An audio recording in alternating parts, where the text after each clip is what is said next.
Hari Om! Welcome back to Hanidhwani YouTube channel. ಇವತ್ತು ನಾನು ನಿಮಗೆ ಈಸಿಯಾಗಿ ಬೇಗ ಮಾಡುವಂಥ ಗೆಜ್ಜೆ ಹಾರ ತೋರಿಸ್ತಾ ಇದ್ದೀನಿ.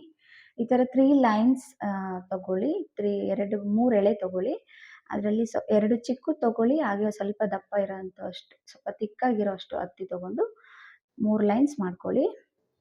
ಅದರಲ್ಲಿ ಅದನ್ನು ಹೀಗೆ ಕಾಟನ್ ಬಟ್ಟೆ ಹಾಕ್ಕೊಂಡು ಅದ್ರ ಮೇಲೆ ನೀಟಾಗಿ ಹೊಸಿತಾ ಬನ್ನಿ. ಸ್ವಲ್ಪ ತೆಳ್ಳಗೆ ಹೊಸಿರಿ. 2 ಈ ಥರ ತೆಳ್ಳಗೆ ಹೊಸಿಬೇಕು.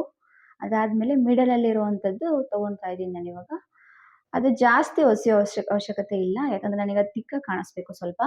ಆ ಕಡೆ ಈ ಕಡೆ ಚಿಕ್ಕದಾಗಿ ಮಿಡಲಲ್ಲಿ ಸ್ವಲ್ಪ ತಿಕ್ಕಾಗಿರಲಿ ಅನ್ನೋದಕ್ಕೋಸ್ಕರ ನಾನು ಹಾಗೆ ಸುಮ್ಮನೆ ಸ್ವಲ್ಪ ಪ್ರೆಸ್ ಮಾಡಿ ರೋಲ್ ಮಾಡ್ತಾ ಇದ್ದೀನಿ.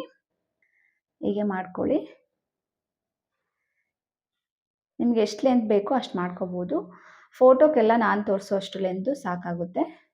ಸೊ ಇದಾದಮೇಲೆ ಆ ಕಡೆ ಈ ಕಡೆ ಚಿಕ್ಕದು ಹಾಕ್ಕೊಂಡು ಮಿಡಲಲ್ಲಿ ತಿಕ್ಕಾಗಿರೋವಂಥ ಲೈನನ್ನು ಹಾಕ್ಕೊಂಡು, ಹತ್ತಿ ಲೈನನ್ನು ಹಾಕ್ಕೊಂಡು ಅರಿಶಿನ ಕುಂಕುಮದಲ್ಲಿ ಹಚ್ತಾ ಹೋಗಿ ಮಿಡಲಲ್ಲಿ 3 ಜಾಯಿಂಟ್ ಮಾಡಿ, ಒಂದು ಕಡೆ ಅರಿಶಿನ, ನೆಕ್ಸ್ಟ್ ಕುಂಕುಮ, ನೆಕ್ಸ್ಟ್ ಅರಿಶಿನ ಕುಂಕುಮ, ಈ ಥರ. ಇವಾಗ ನಾನು ಕುಂಕುಮದಿಂದ ಸ್ಟಾರ್ಟ್ ಮಾಡಿದ್ದೀನಿ. ನೆಕ್ಸ್ಟ್ ಮತ್ತೆ ಅರಿಶಿನ ಹಚ್ಚಿ, ಮತ್ತೆ ನೆಕ್ಸ್ಟ್ ಕುಂಕುಮ, ಮತ್ತೆ ನೆಕ್ಸ್ಟ್ ಅರಿಶಿನ.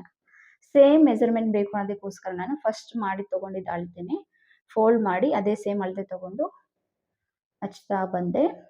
ಇದೇ ಥರನೇ ಸ್ವಲ್ಪ ಚೆನ್ನಾಗಿ ಪ್ರೆಸ್ ಮಾಡಿ, ಹಾಗಾದರೆ ನೀಟಾಗಿ ಜಾಯಿಂಟ್ ಆಗುತ್ತೆ. ಬಿಕಾಸ್ 3 ಲೈನ್ಸ್ ಇದೆಯಲ್ವಾ, 3 ಎಳೆ ಇರೋದಕ್ಕೋಸ್ಕರ ಸ್ವಲ್ಪ ನೀಟಾಗಿ ಹಿಡ್ಕೊಳ್ಳೋದಿಲ್ಲ, ಸ್ವಲ್ಪ ಜಾಸ್ತಿ ಪ್ರೆಸ್ ಮಾಡಿ ರೋಲ್ ಮಾಡಬೇಕಾಗುತ್ತೆ. ಅದಾದಮೇಲೆ ಬಡ್ಸ್ ತೊಗೊಂಡು ನಾನು ಆ ಕಡೆ ಈ ಕಡೆ ಅರಿಶಿನ, ನಡುತ್ತಾಗಿ ಕುಂಕುಮ, ಆ ಥರ ಡಾಟ್ಸ್ ಇಡ್ತಾ ಬಂದಿದ್ದೀನಿ, ಸ್ವಲ್ಪ ಚೆನ್ನಾಗಿ ಕಾಣಿಸ್ಲಿ ಅನ್ನೋದಕ್ಕೋಸ್ಕರ. ಸೊ ಇದೇ ಥರ ಫುಲ್ ಇಟ್ಕೊಳ್ಳಿ. ಮಿಡಲಲ್ಲಿ ಅರಿಶಿನ ಕುಂಕುಮ ಹಚ್ಚಿ, ಅಷ್ಟೇ. ಇಷ್ಟು ಫೈನಲ್ ಲುಕ್ ಗೆಜ್ಜೆ ಹಾರ. 5 ಮಿನಿಟ್ಸಲ್ಲಿ ಬೇಗ ಮಾಡ್ಬೋದಂತ ಗೆಜ್ಜೆ ಹಾರ. Thank you.